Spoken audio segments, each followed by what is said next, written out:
Today we're going to talk about tension. Without and within.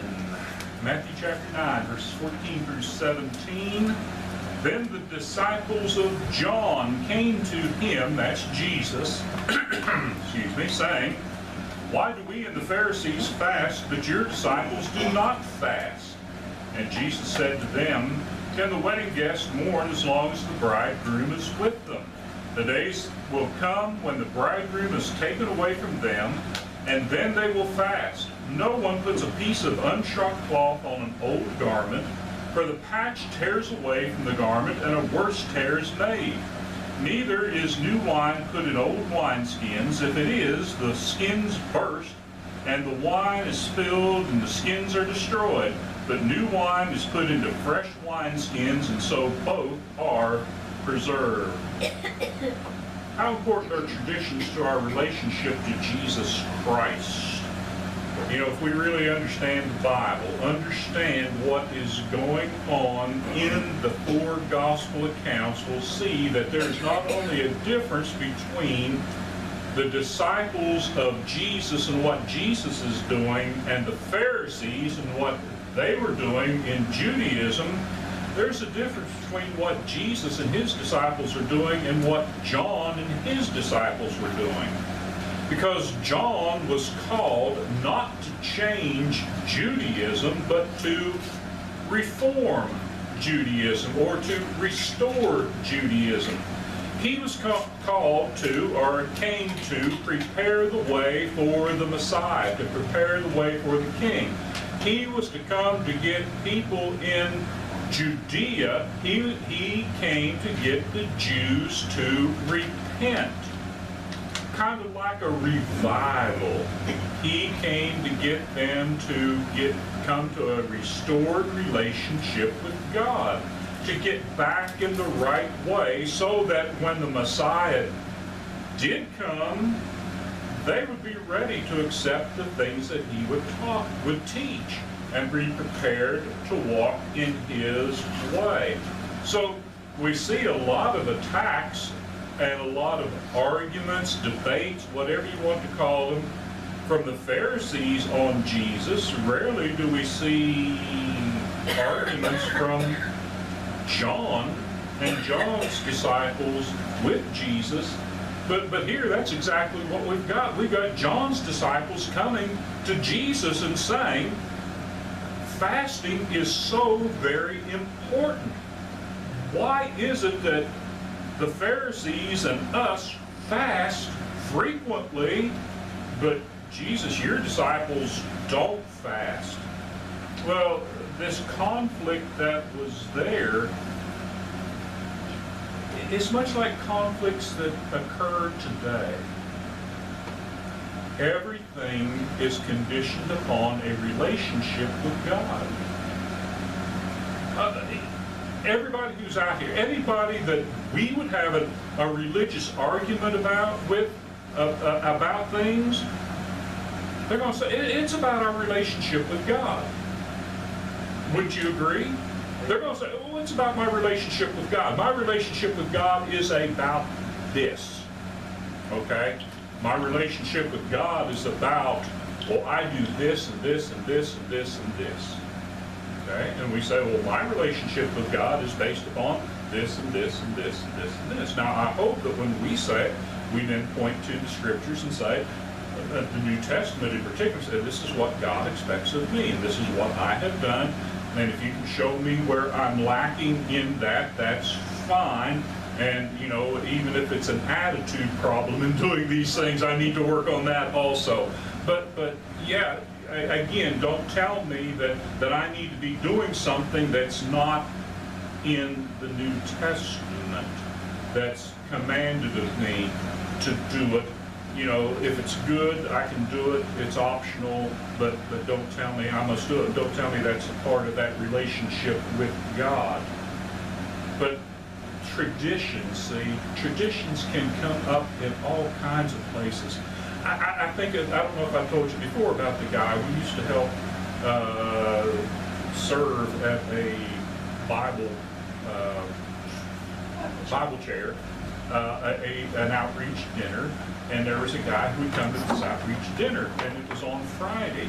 And we'd always have, stuff like brisket, and just all kinds of stuff. And he would come in, he said, "Oh, I can't eat that because my grandmother always told me we're Catholic and we can't eat meat on Friday. I don't know why we can't eat meat on Friday, but she always told me we can't eat meat on Friday." So he'd get the salads and he'd get the vegetables and all that. He didn't know why. He wouldn't do it. So you understand, it was tradition with him. He just didn't know why. But he was faithful to that tradition. Now, did that make a difference in his relationship to God? Absolutely not. But he couldn't see that. He didn't understand that. He didn't know why. So that's what we deal with in a lot of these things. Now, a lot of those traditions had developed around Judaism. And I'm going to tell you right off, fasting was in Judaism. Fasting was in the Old Testament. Fasting was in the Old Law. I'll tell you right up too, fasting's in the New Law. Okay? But it's not in the New Law like it was in the Old Law. So we'll get to that in a little while. So in our reading today, it's not the scribes, lawyers, and Pharisees that have a conflict with Jesus. It's the disciples of John the Baptizer. And remember, if we're going to line it up, John's kind of that bridge. He's going to come over, he's going to point people to the Messiah, but he's still in Judaism. Okay? So fasting's going to be a big deal for them. But the problem is going to be is they're going to still be wanting to do the traditional ritual fasting that the Pharisees and the scribes and the lawyers are prescribing, not really what the Old Testament law was prescribing. It's a legitimate question, right? Is there a Bible question that's not a legitimate question?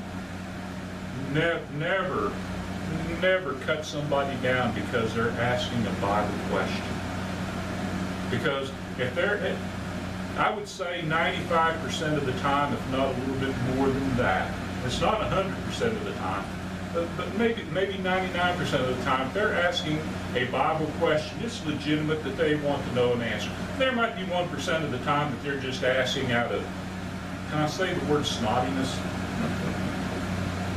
I may have to cut that out of, that may not be proper. You know what I'm talking about, though.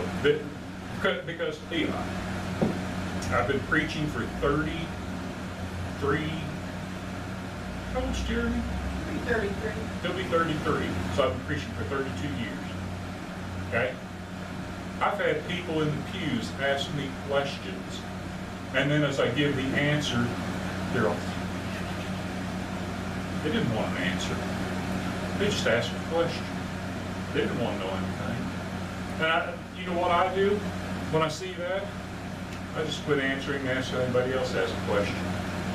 Because I don't think if they have they didn't want to know an answer, they don't deserve an answer, if that's the case. But anyway, they have a legitimate question. Verse 14, why do we and the Pharisees fast, or fast often? I think the King James says, but your disciples do not fast. Now, it had become a traditional landmark of, now catch this word, spirituality for the Jews to fast. If one fasted according to their tradition, that meant they were spiritual.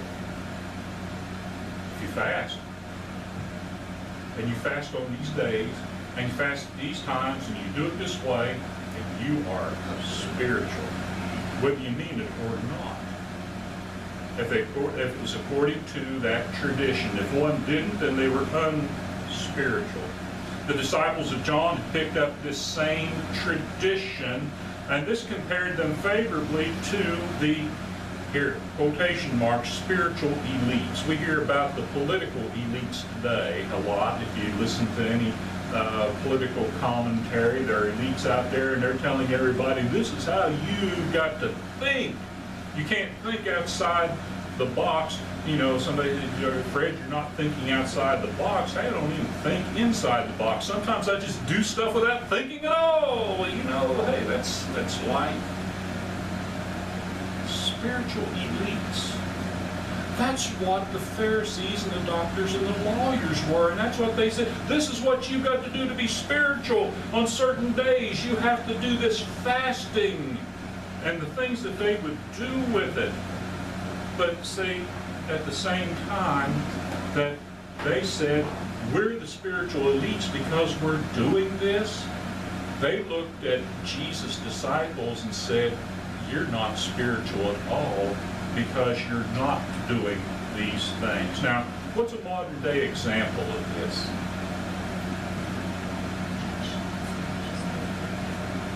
Yeah. What are we told?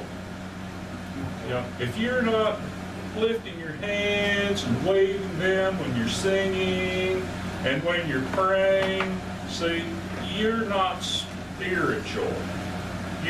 If you don't do it, you're not spiritual. We're spiritual because we're doing it. We're trying to catch the Spirit there with our waving.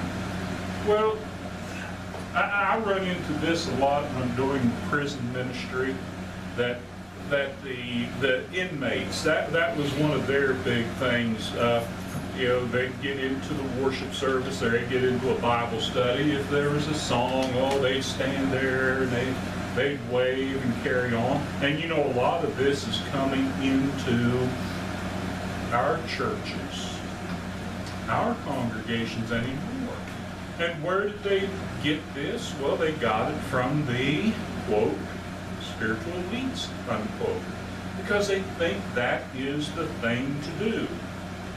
Look at Luke chapter 18, verses 9 through 13. We talked about it a lot. To me, this is one of those proof texts about what it means to be spiritual, what it means for someone to be justified before God and to have a proper attitude toward God. Jesus also told this parable to some who trusted in themselves that they were, and could I use that in quote, spiritual elites, and treated others as they were not even spiritual, or with contempt. Two men went up to the temple to pray, one a Pharisee and the other a tax collector.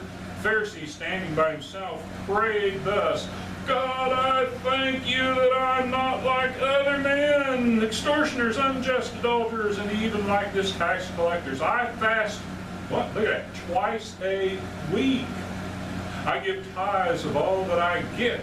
But the tax collector, standing afar off, would not even lift up his eyes to heaven, but beat his breast, saying, God, be merciful to me, a sinner. I tell you, Jesus said, I tell you, this man went down to his house justified rather than the other. For everyone who exalts himself will be humbled, but the one who humbles himself will be exalted. So which man was spiritual? Which man was justified? Which man pleased God? So that kind of gives us a glimpse of what tradition coming out of spiritual elitism can do to people. Well, I've got to do this so I look spiritual, and it's not even looking spiritual to what Jesus said was spiritual. What Jesus said pleases God. Jesus' answer, is the perfect answer for understanding what fasting is intended to be. Please take note of that word, is. Not was. Is intended to be. Matthew chapter 9, verse 15, and Jesus said to them, can the wedding guests mourn as long as the bridegroom is with them?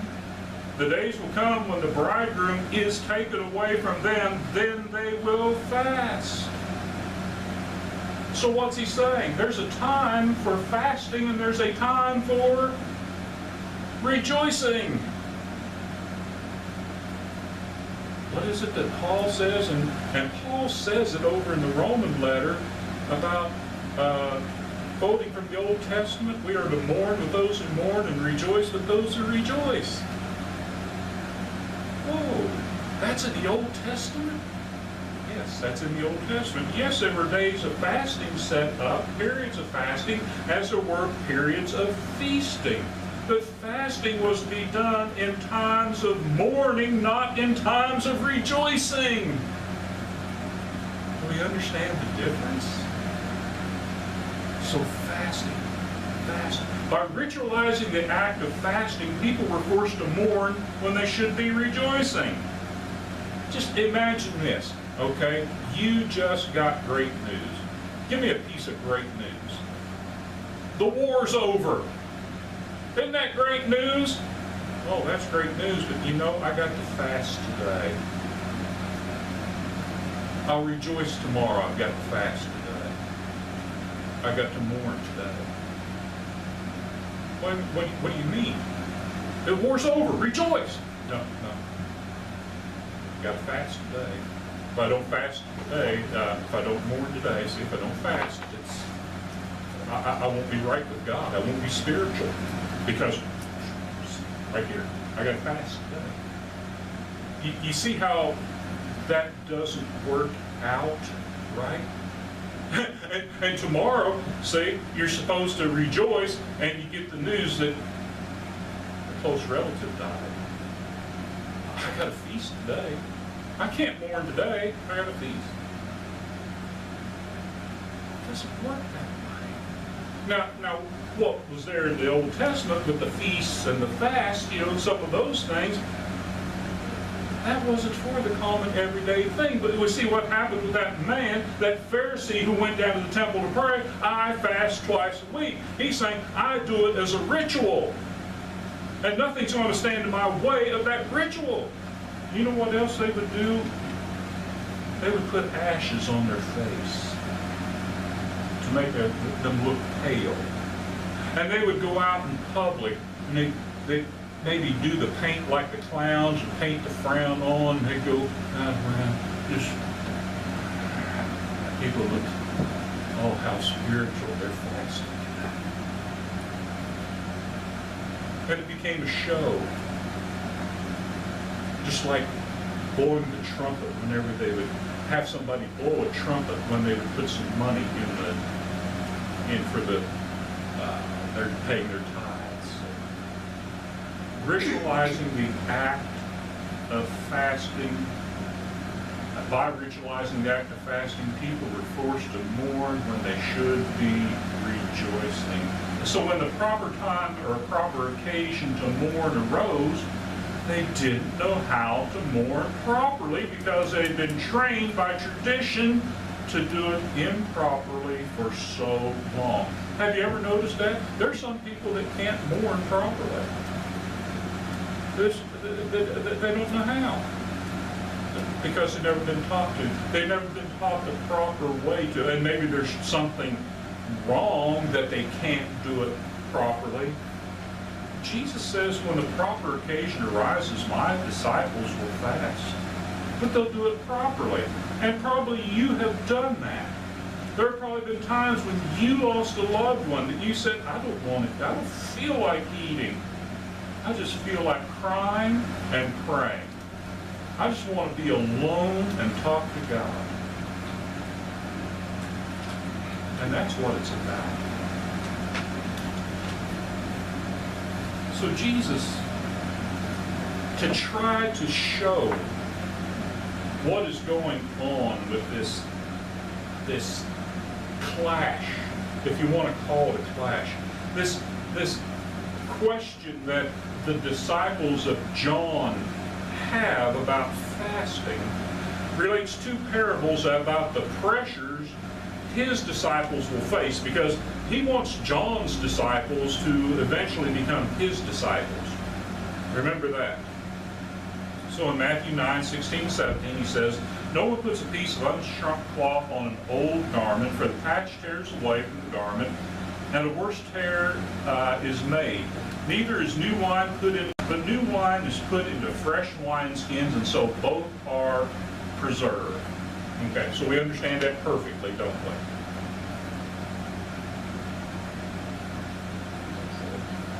Okay. Well, I'll explain it anyway. What Jesus is saying is there will be tension from the outside, and there will be tension from the inside. Both. The tension from the outside was the traditions of the Pharisees. So here's Jesus' disciples. And there's tension from the outside, and that's that tension of the Pharisees, the spiritual elites who are saying, why don't you fast? You're not spiritual if you don't fast a couple times a week, and if you don't put the ashes on your face and you don't walk around frowning so people know that you're fasting. What's wrong with you? Don't you know how to be spiritual? So that outside that's based on the traditions of the Pharisees, not on the law of Moses, anything that God had given them, and that's the unshrunk new cloth patch. That the new cloth, if you put that patch in an old garment, ladies know, as soon as you wash it, it's going to shrink, right? That's why Walmart sells pre-shrunk patches, right?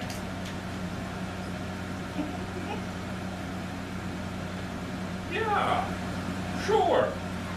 So that when you patch it, it's already pre-shrunk. It doesn't shrink and it doesn't tear and make it, Now you use a piece of old cloth and put it in there and you get the same result. That's what Jesus is talking about. But you get the pre-shrunk patch to relieve the pressure. There's no pressure on it. So Jesus says, hey, no pressure out here. Just because the Pharisees said ritual fasting makes one spiritual does not make it true. Just like people say today, hey, you got to wave your hands to show that you're spiritual. No, that doesn't make it so.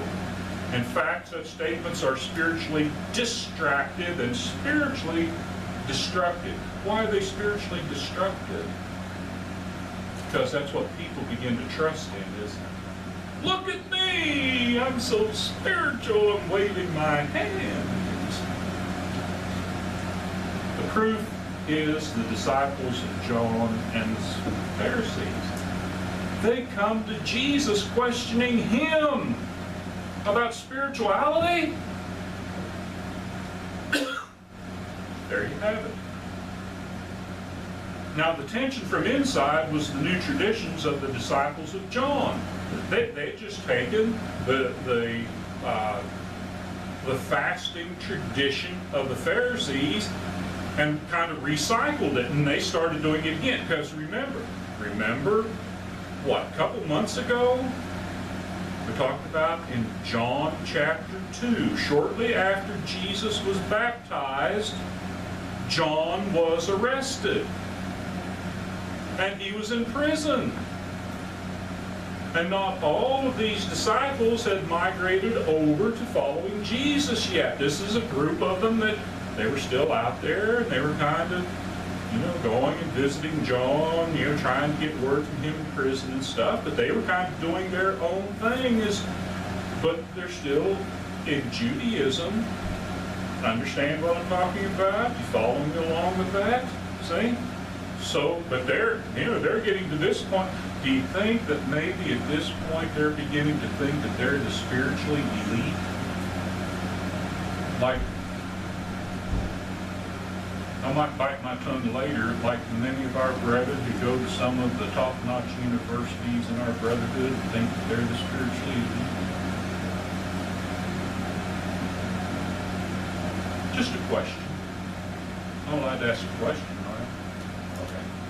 So, do you think maybe John's disciples begin to think that they're the spiritually elite and they know better than Jesus? I think so. So, I lost where I was. Okay, here we go. New wine in old wineskins.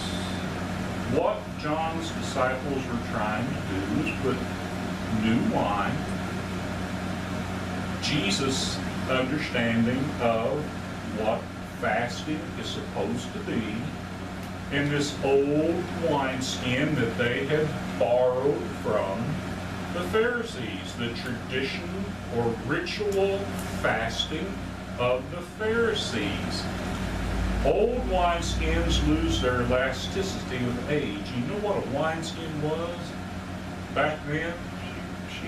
The sheepskin or some type of skin that had been treated. It was like a leather bag that they would put the wine in.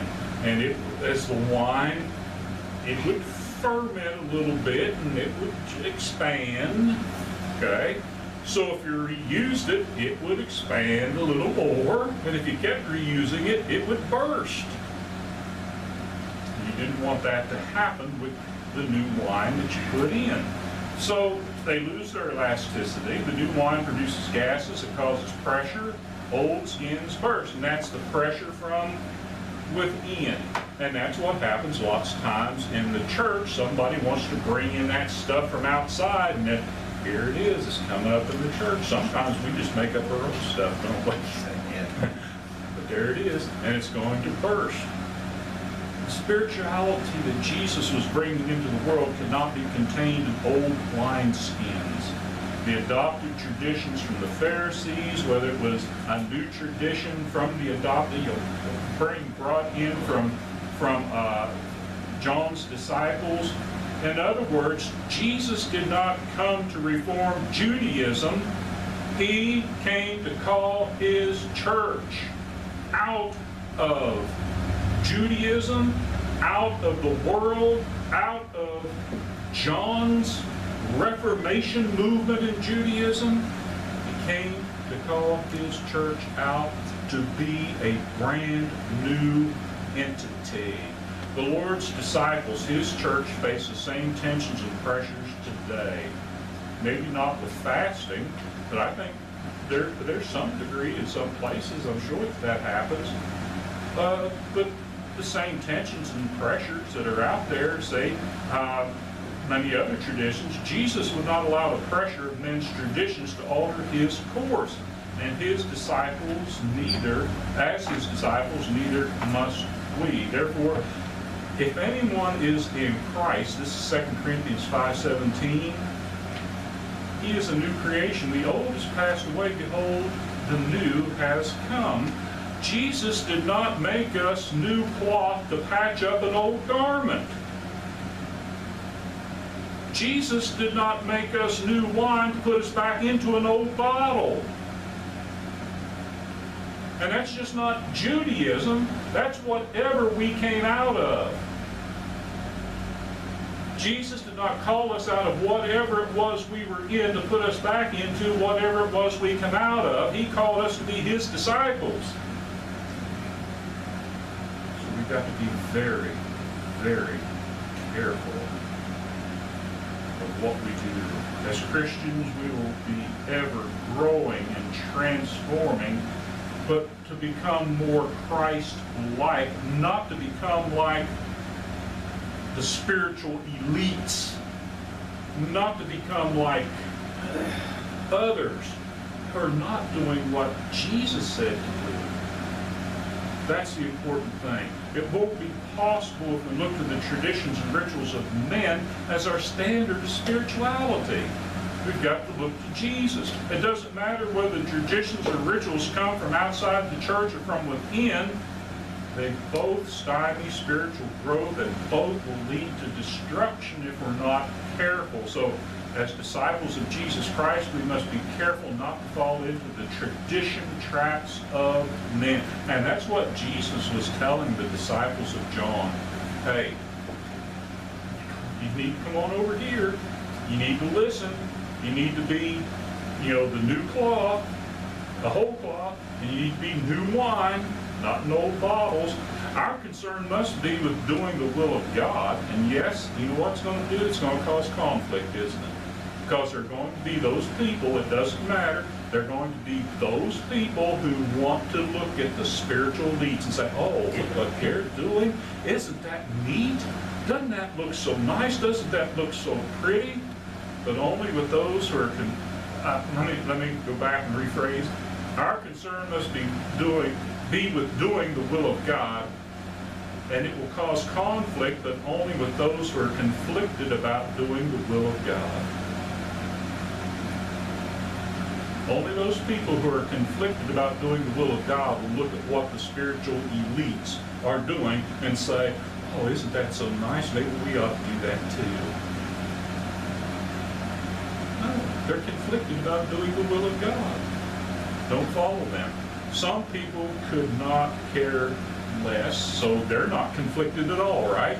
They just don't care. They're just sitting in a pew. They're just taking up space.